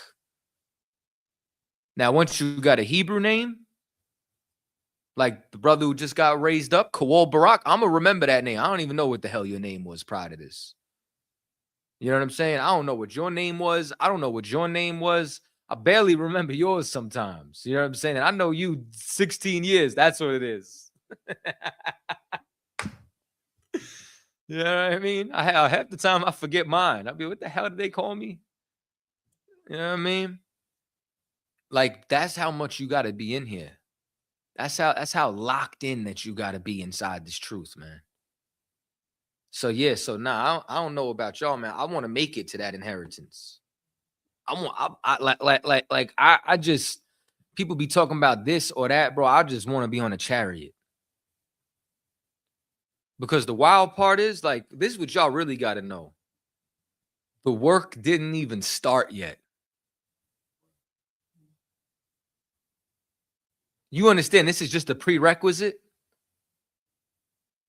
That's all this is. This is just the entrance exam. We didn't even start school yet. You know what I'm saying? Like, we still got to survive to the chariots.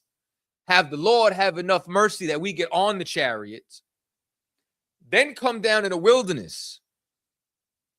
Then reorganize the people. Deal with their needs. Marriage councils, regular councils. You know what I'm saying? Shelter, so on and so forth. Then we got to go conquer the earth. Like, we didn't even start yet. This is just, you know what I'm saying? What we're looking for is we're looking for the men who's going to want to lead and organize Israel. You understand?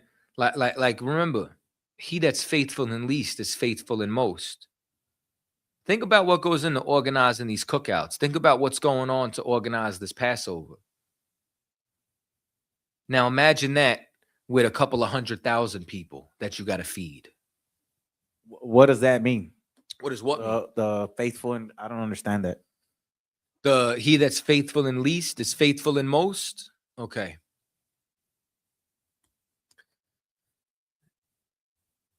If I ask you to send the email and you can't send the email, or you don't send the email, or you keep making excuses, is sending an email a hard task? That's something very small.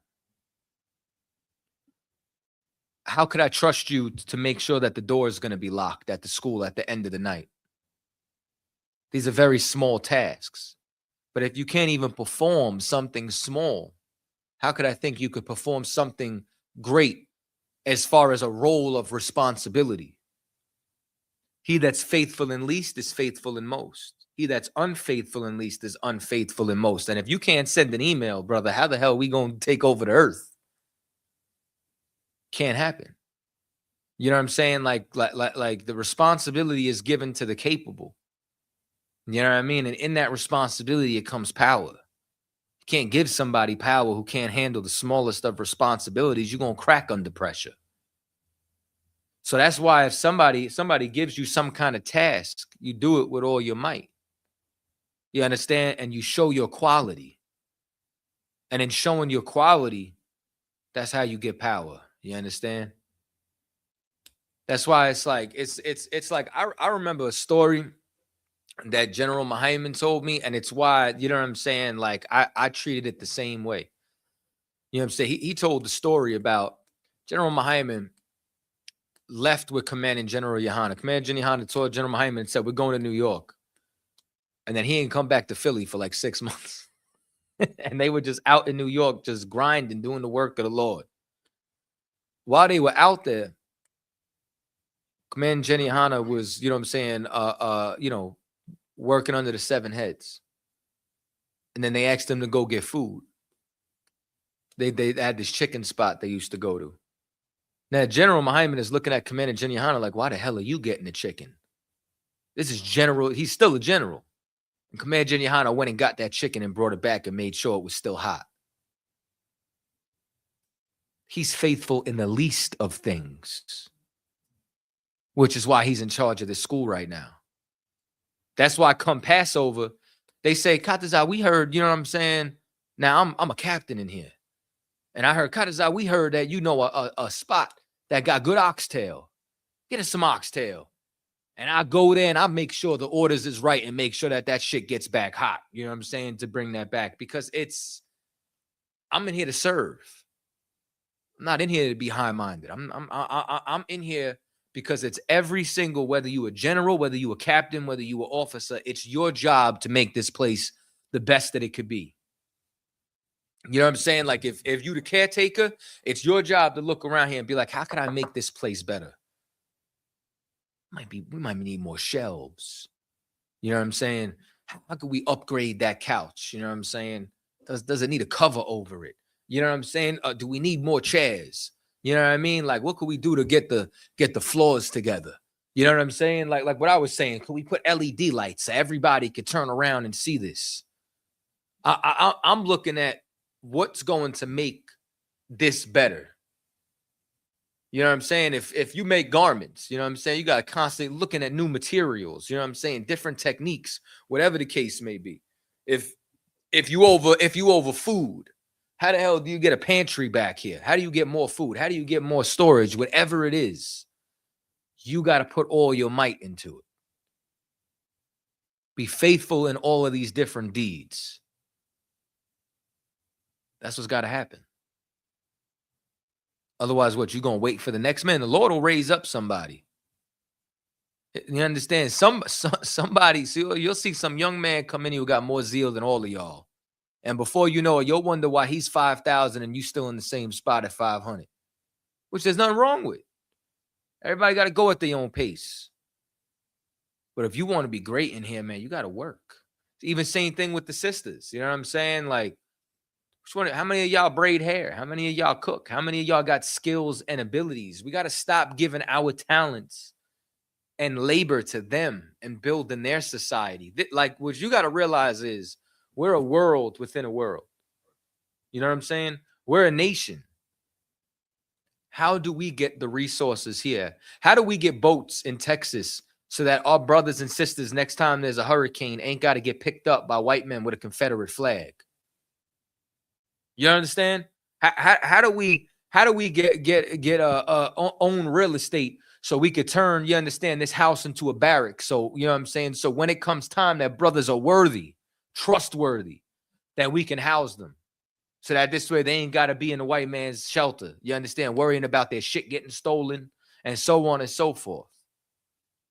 You know what I mean? How do we make sure if the supermarkets close that we're going to have food? Raise your hand, brother. What'd you say? I said break in. Break in what? We're going to need somebody to break in. I'll break in for us. You see, here's the problem. Lord ain't raised you in here to go hit a lick. That's the easy thing. You know what I'm saying?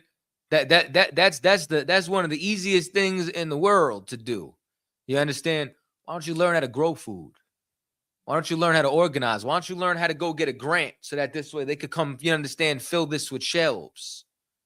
You know what I mean? Like you can't add sin onto sin. You can't talk about, I'm gonna sell crack in the name of the Lord, but I'm gonna only sell it to white people. It don't work like that. I'm gonna hit this lick for the Lord. Don't work like that. The Lord said, thou shalt not steal. You understand?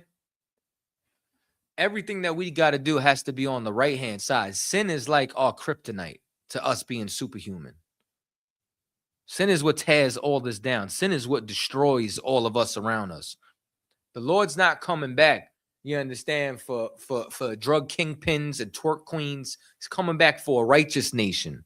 He's looking for the gems that were in the rough that got cleaned up and polished that he's getting ready to start over with. And we at the end. We in the fourth quarter. I'm trying to tell y'all, man, Saudi Arabia get involved. You know what I'm saying? That's the 2-minute warning. Now, 2 minutes is a lifetime in football. But I'm just trying to let y'all know how close we get to that trumpet blast. You know what I'm saying? Like, and especially, like, you got to realize, man, like the person who comes in the fourth quarter still gets the reward of the person who was there in the first. You understand? But you could still fall out in the fourth. You could still fall off that path that, you understand, is on the way to that inheritance, into that deep water or into that fire. You understand? That's why, you know, you see a brother pass away in the truth. You know what I'm saying? Like, I turn around and say, man, that brother's immortal. I could still fall out of here. I could still make a mistake. You could still make a mistake. We got to be locked in and endure inside this truth. Y'all understand? Give me yeah, let's go there. Give me Mark 4:16.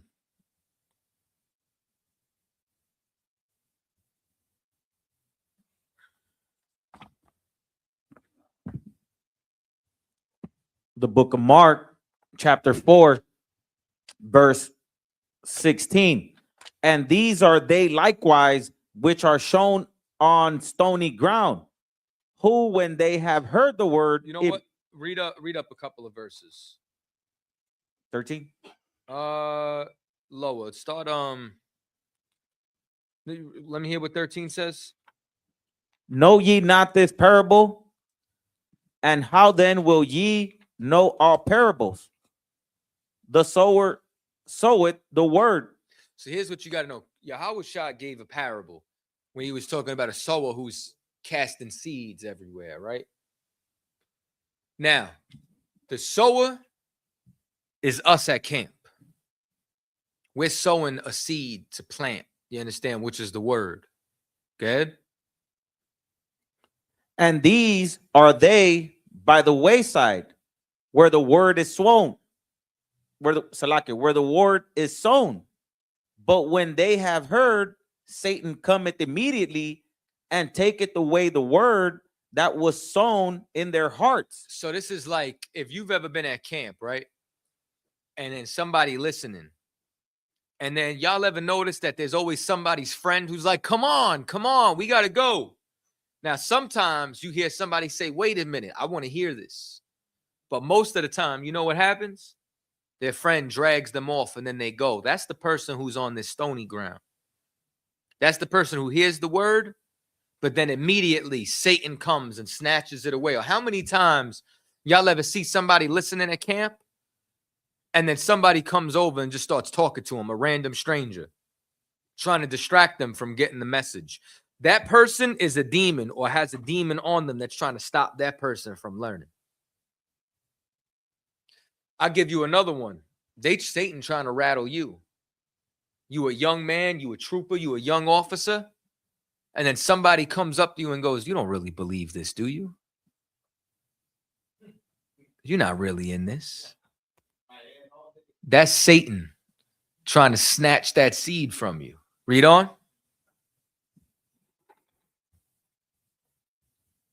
And these are they likewise which are sown on stony ground, who when they have heard the word, immediately receive it with gladness. So you got people who immediately receive the word with gladness, right? Like, oh man, what a beautiful message you got, okay? And have no root in themselves. But because they fell on the stony ground, the roots don't get deep enough. So as soon as a little bit of persecution comes, soon as a little storm comes, soon as a wind blows, they get uprooted and then they gone.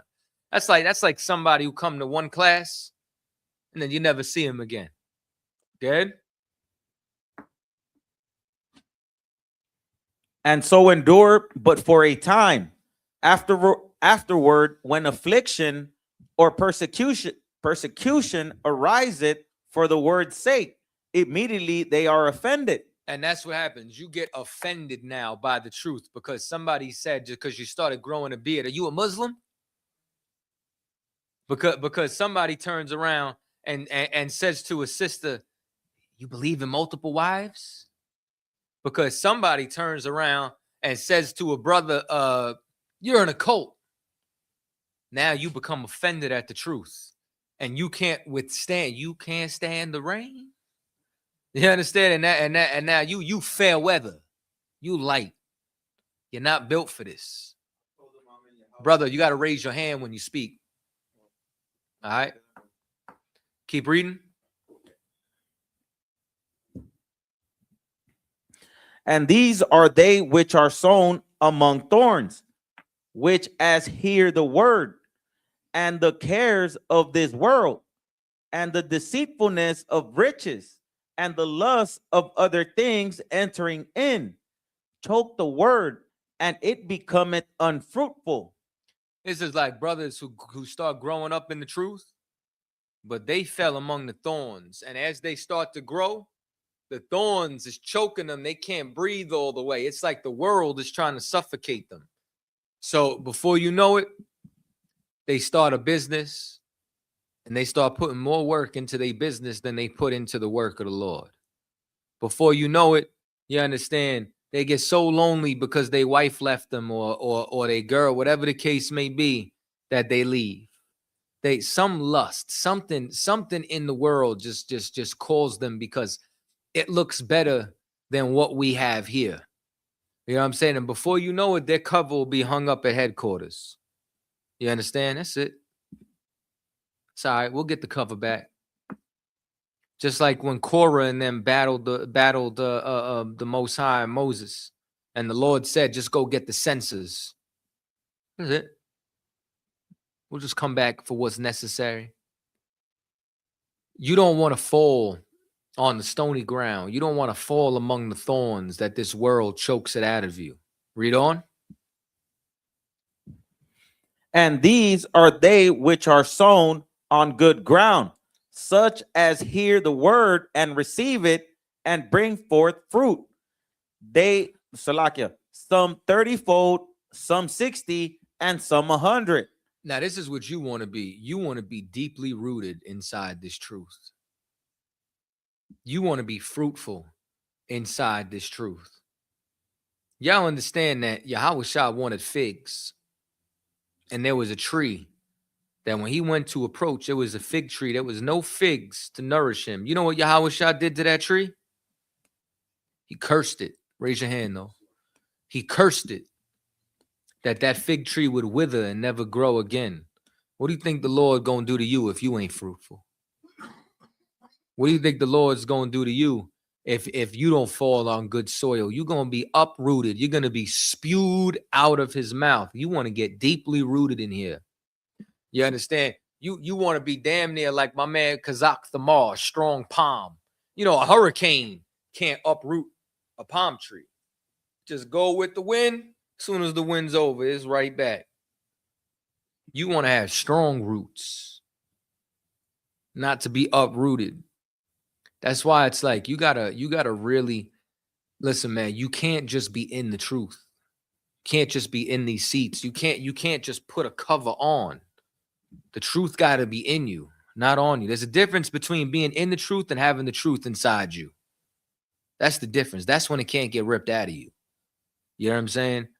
Like somebody could smack your kufi off, but if they want your heart, they got to go in there and get it. That's where you want this truth buried. You understand? To where this cannot be stripped from you, man.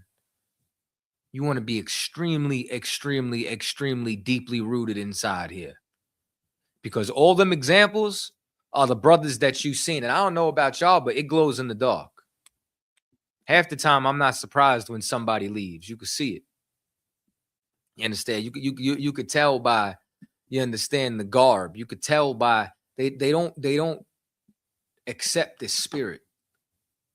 They don't add it on to themselves. They always find some way to resist it. Israelite culture is the UPK. You understand? This is how our forefathers and you understand and foremothers lived. This is how they were. This is the spirit that you got to put on. This is the cover that you got to put on. Matter of fact, give me that. Give me Isaiah 30.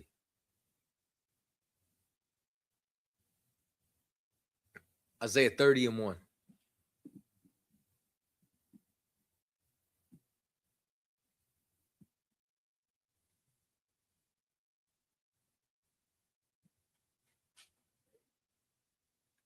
Isaiah, yep.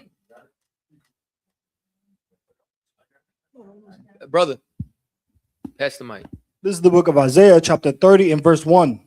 Woe to the rebellious children. Woe unto who? The rebellious children. Like that was mild rebellion right there. You understand? You got to get all rebellion out of your spirit. You understand? Like we're soldiers in here. You understand? Woe unto the rebellious children. Go ahead. saith the Lord. Saith the what? Saith the Lord. Go ahead. That take counsel, but not of me. Here's the problem, man. We can't be going and taking counsel from these other nations. We can't take counsel from people outside the truth, outside this school. You understand? The counsel that's in here is the counsel of the Lord. Go ahead. Come. And that cover with a covering. That cover with a what? With a covering. You understand? There's a reason why we call, you understand, the Hebrew Academy jacket a cover. That cover with a covering. You understand? Like it's think about Adam and Eve, right? So initially they were naked and not ashamed. What the Lord gave them naturally. You understand? There's a shame that bringeth glory and honor, and there's a shame that bringeth destruction and sin and disaster. We have to be unashamed in what we have of the Lord. You understand? But when they turned around and sinned, what's the first thing Adam and Eve did? They covered themselves with a fig or with everybody else in the nation. They went and put on a covering that wasn't the covering that the Lord gave them. That's what they did. They covered themselves and they took counsel, because who did Eve take counsel with? With the snake or with the serpent. Right? Was that the Lord's counsel? No. Took counsel from somewhere else. Go ahead, read on. But not of my spirit. But not of what? My spirit. You understand? That's the problem, man. We can't be putting on somebody else's spirit. Go ahead. That they may add sin to sin. And that's what you do. You add sin to sin. The first sin was that they took the counsel and disobeyed and ate of the fruit of the garden. But then you know what they did? Now they put on coverings that didn't belong to them. You adding sin onto sin and getting deeper in your wickedness, deeper in your darkness. Go ahead. Verse 2. That walk to go down into Egypt and have not asked at my mouth. You understand? We want to put our faith inside this place, inside of Egypt. Man, Egypt fell. Egypt's a tourist attraction. It's a dust bowl now. Good? Come. To strengthen themselves in the strength of Pharaoh. You understand? You like I was so sick that the last camp we were at. You know what I'm saying? Like that cat who was trying to stand up for ICE and his daddy was an ICE agent and all that. Like you trying to think your strength is going to be in Egypt. You about to find out how strong that they are. You about to find out that all these other nations is tired of Babylon. Good? And to trust in the shadow of Egypt. You trust in the shadow of Egypt. Why? Because America cast a shadow. You understand? Egypt, this nation cast a shadow over the land. It's grown to such heights. You understand that you think that we live inside its shadow. Go ahead. Verse 3. Therefore shall the strength of Pharaoh be your shame. And you know what? It's going to be your shame when you perish with this place. It's going to be your shame when the Lord visits this place, because you wanted to trust in another nation and not in the Lord. Read on. Come. And the trust in the shadow of Egypt, your confusion. You understand? And that's the problem, man. Think when you're in the truth, right? Just think about how confused a Candace Owens sounds. She sounds ridiculous. You understand? Think about how confused all brothers and sisters are who wanted to vote for Trump. Think about how confused these Christians and Muslims and all these brothers and sisters in these other philosophies sound. They confused trying to trust this place. Read on. Verse 4. For his princes were at Zoan, and his ambassadors came to Hanes. Verse 5. They were all ashamed of a people that could not profit them. You understand? And let me tell y'all something, man. America is not going to profit us. This place does not love us, man. And in a hot second, they're going to try to exterminate us. They do not care about us. And once again, this is why, man, bring y'all canned goods here. Bring the cases of water. Continue to build these shelves and these reserves, you understand? Because there's going to come a time where we're not going to be able to rely on America. It's gonna come a time where them supermarkets is going to be empty. You understand? And because we filled our storehouses, you understand, we're going to eat. Just like when you go all the way back into Egypt, you know, there was a time where Egypt ain't have light. Goshen did. You understand? All the firstborn died. Oh, you understand? But none of the firstborn of the children of Israel died that had that lamb's blood on the doors. The locusts came and devoured all their crops. But guess who was safe? Goshen was fine. So, did Charlie Kirk, did he stand with Israel? Listen, man, Charlie Kirk, you understand, leaned over with a bullet wound in his neck. I don't care what he was standing for. Charlie Kirk got wiped off the face of the earth. Read on. Oh, go.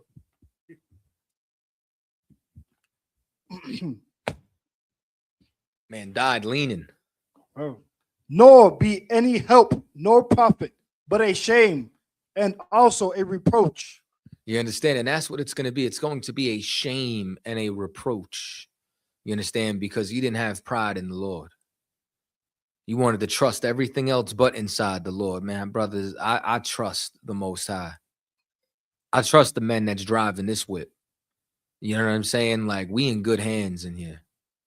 We got to continue to follow that instruction and not be rebellious children and get as deeply rooted inside here as possible, because that's what's going to get you through that path. That's what's going to prevent you from falling inside that deep water or that deep fire. That's what's going to keep you locked in during all these times. You know what I'm saying? And especially like the most important thing is going to be brotherhood and sisterhood. It's going to be going to counsel, receiving counsel. You know what I'm saying? Being kind to each other. You know what I'm saying? And sometimes it's going to be tough love. Other times it's going to be cool. And all these times, man, especially the good times, you like this Passover that's coming up. You know what I'm saying? Like, what I need y'all to realize, yo, man, this Passover is not about any of us. It's not about your fly garment. You know what I'm saying? This Passover is about, you understand, the Most High in Christ.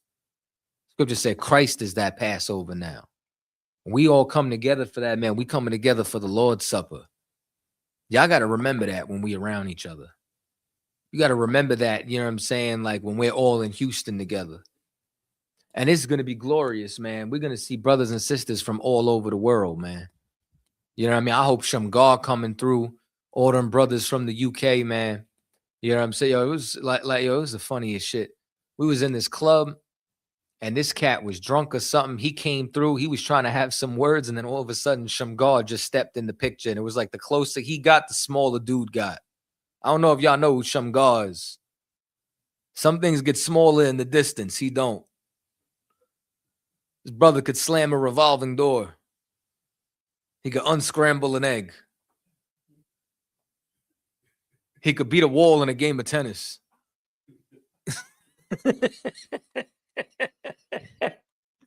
Yeah, I seen him wrestle a bull and win. I was there. Seen it with my own eyes. It was at the Slaughter of the Lambs, Philadelphia, circa 2018. Give or take a year or two.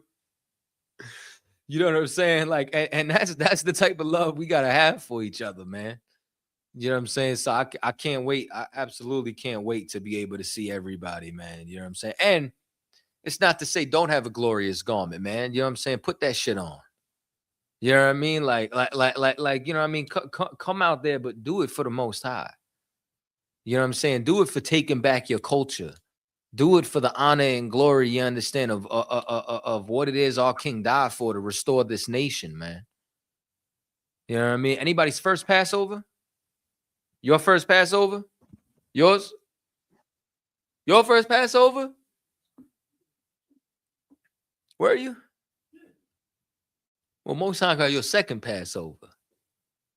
You know what I'm saying? This is going to be a good one. I remember the first time they had that Passover, too. I was blown. I pulled up in Houston. Yeah, they had a kangaroo there. I'm like, we got a goddamn kangaroo. Like, this was crazy. It was a whole petting zoo for the kids. I got pictures of Zahar riding a horse. It was, there was a mechanical bull. Kids were playing football. I think that was Was that the first or the second year we had fireworks? That was the first year we had fireworks. You know what I'm saying? It was something glorious, man. All right. Any questions? Nope. All right. With that, pass the class over to Priest and Officer Dawada.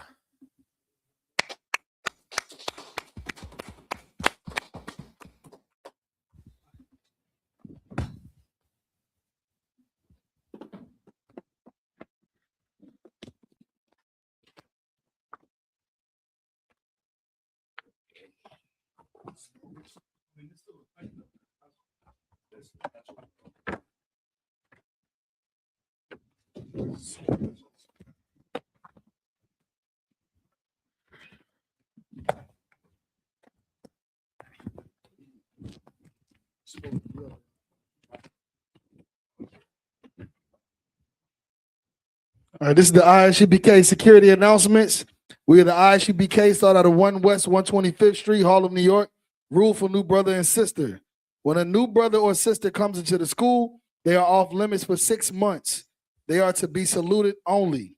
They are here to shed themselves of the world. If they need transportation, the teacher will arrange it. After 6 months, if a brother or sister has an interest in a particular person, he or she must get permission from the head to speak to a brother or sister. There is another 6 months in which the brother and sister will court each other. After this 6-month period, the brother and sister will get permission from the head to marry. Tithes, which is a commandment. Numbers chapter 18, verse 21. And Malachi 3, chapter 3, verse 8 through 10. Means ma'ashara means 10th in the Hebrew. 10% of every penny of any increase the Lord gives you. Give to Treasury Department or teacher. Priest fund is a free will offering for priests, not mandatory. Whatsoever amount you would like.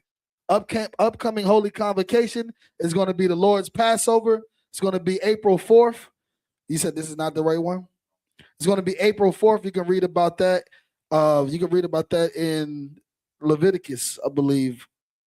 I don't see it on here. Passover. Leviticus, or you can Exodus 12 and 1 through 51, Leviticus 23, chapter 4 through 5, verse 4 through 5, 1 Corinthians chapter 5, verse 7 through 8, and 2 Corinthians chapter 30, verse 17. Again, this year to be on April 4th in Houston, Texas. Remind Akim and Akwath to check the bulletin board in the hallway. If anyone wants to be a trooper in the school, to start wearing all black, pants, boots, shirts, and headband or scarf. With that, we're going to give a courtesy salute to our teacher, Men of Israel Majim, to the brothers. Imajim Shabbat, Imajim, Barak, Yahawah Shimi Al Shabrakathum, Yaya Matah, Sar, sisters, Imajim, which means to stand. We're going to do a courtesy salute for our sisters. Men of Israel, Imajim Shabbat, Imajim, Barak, Yahawah Shema Allah Thabah Shimi Al Shah. Yaya Matah, class dismissed.